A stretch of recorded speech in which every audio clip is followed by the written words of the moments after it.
Hello guys, in this video I'm going to show you how to fix not registered on network on your Android or Samsung phone.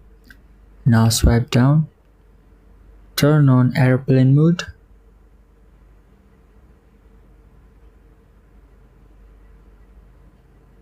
turn it off again. See if that's fix your problem.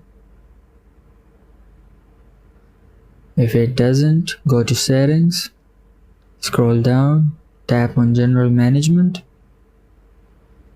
tap on reset. Now tap on reset network settings. Now choose which SIM you want. Tap on reset settings.